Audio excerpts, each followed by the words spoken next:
December 24 രാത്രി. മത്തായി 1:1 മുതൽ 25 വരെ വാക്യങ്ങൾ. ദൈവത്തെ കാണാൻ അതിയായ ആഗ്രഹമുണ്ടായിരുന്ന ഒരു മനുഷ്യൻ്റെ കഥ ഇങ്ങനെയാണ്. ദൈവത്തെ എവിടെ കണ്ടെത്തുമെന്ന് പല ജ്ഞാനികളോട് ചോദിക്കുകയും പ്രാർത്ഥിക്കുകയും ചെയ്തു. അപ്പോൾ ഒരാൾ പറഞ്ഞു, ദൈവം അങ്ങ് കാണുന്ന ഉയർന്ന മലയിൽ വസിക്കുന്നു എന്ന്. ദൈവത്തെ കാണാൻ പോകാൻ വിപുലമായ ഒരുക്കങ്ങൾ നടത്തി. ഒരു ദിവസം വിലയേറിയ സമ്മാനങ്ങളും വഹിച്ചുകൊണ്ട് അദ്ദേഹം മല കയറി. ദിവസങ്ങൾക്കും ആഴ്ചകൾക്കും ശേഷം ഒടുവിൽ അവൻ മലമുകളിലെത്തി. പക്ഷേ അവിടെ എങ്ങും ദൈവത്തെ കാണാൻ കഴിഞ്ഞില്ല. നിരാശനായി അവൻ ഉറക്കെ ചോദിച്ചു, ദൈവമേ, നീ എവിടെയാണ്? അപ്പോൾ മന്ത്രിക്കുന്നൊരു ശബ്ദം അവൻ കേട്ടു. ദൈവം തൻ്റെ ജനത്തെ കാണാൻ സമതലങ്ങളിലേക്ക് ഇറങ്ങിപ്പോയി.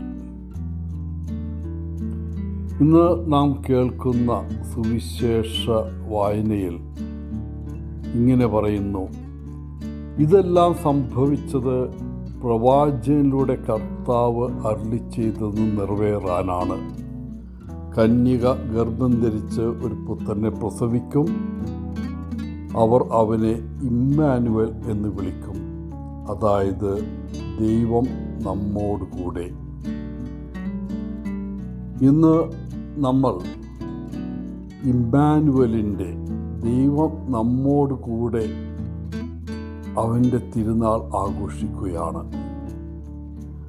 മനുഷ്യരായ നമ്മോടൊപ്പം എപ്പോഴും ഉണ്ടായിരിക്കാൻ ദൈവം ആഗ്രഹിച്ചു. ഉൽപ്പത്തി പുസ്തകത്തിൽ നാം വായിക്കുന്നു, ഏദൻ തോട്ടത്തിൽ ദൈവം ആദാമിനോടും ഹവ്വായോടും കൂടെ പകലിൻ്റെ ആ സന്ധ്യാസമയത്ത് കൂടെ നടന്നിരുന്നതായി. എന്നാൽ മനുഷ്യൻ പാപം ചെയ്ത ദിവസം അവർ ദൈവസന്നിധിയിൽ നിന്ന് മറഞ്ഞിരുന്നു. ജോസഫിനെ കുറിച്ച് ബൈബിളിൽ പറയുന്നത് കർത്താവ് അവനോടുകൂടെ ഉണ്ടായിരുന്നു എന്നാണ്. മോശയുടെ പിൻഗാമിയായ ജോഷുവയോട് ദൈവം പറഞ്ഞു, ഭയപ്പെടുകയോ പരിഭ്രാന്തരാകുകയോ അരുത്, കാരണം നിങ്ങൾ പോകുന്നിടത്തെല്ലാം നിങ്ങളുടെ ദൈവമായ കർത്താവ് നിങ്ങളോട് കൂടെയുണ്ട്. യെശയ്യാ പ്രവാചകനിലൂടെ ദൈവം പറയുന്നു, ഭയപ്പെടേണ്ട, ഞാൻ നിന്നോട് കൂടെയുണ്ട്.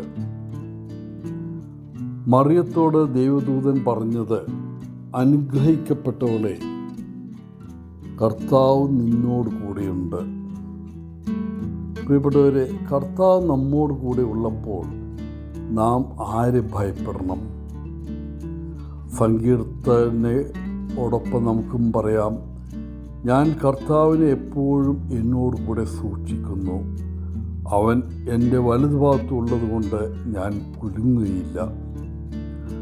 അല്ലെങ്കിൽ സങ്കീർത്തനം 23:4 പറയുന്നത് പോലെ, ഇരുണ്ട താഴ്വരയിലൂടെ ഞാൻ നടന്നാലും ഒരു തിന്മയും ഞാൻ ഭയപ്പെടുന്നില്ല, നീ എന്നോട് കൂടെ ഉണ്ടല്ലോ, നീ എന്നെ ആശ്വസിപ്പിക്കുന്നു. ദൈവം നമ്മോടൊപ്പം ഉണ്ടെങ്കിൽ ഇരുട്ട് വെളിച്ചത്തിന് വഴിമാറും. കർത്താവ് നമ്മോട് കൂടെ ഉള്ളപ്പോൾ ദുഃഖത്തിന് പകരം സന്തോഷം അനുഭവിക്കും. കർത്താവ് നമ്മോടൊപ്പം ഉണ്ടെങ്കിൽ മരണമില്ല.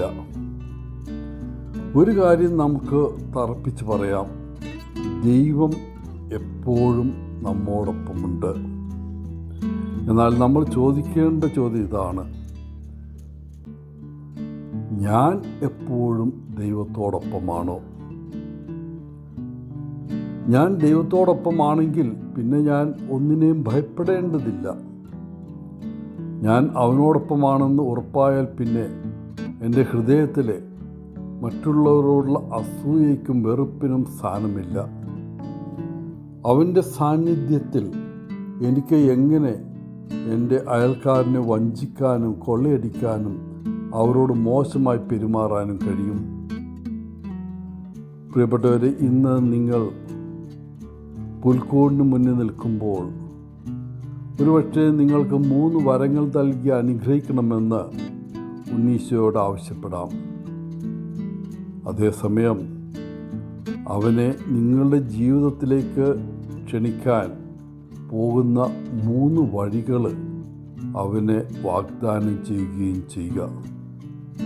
എല്ലാവർക്കും സന്തോഷവും സമാധാനവും നിറഞ്ഞ ഒരു ക്രിസ്മസ് ആശംസിച്ചുകൊണ്ട് ഒത്തിരി സ്നേഹത്തോടെ പോളച്ചൻ CSSR ഫ്രം കേരള.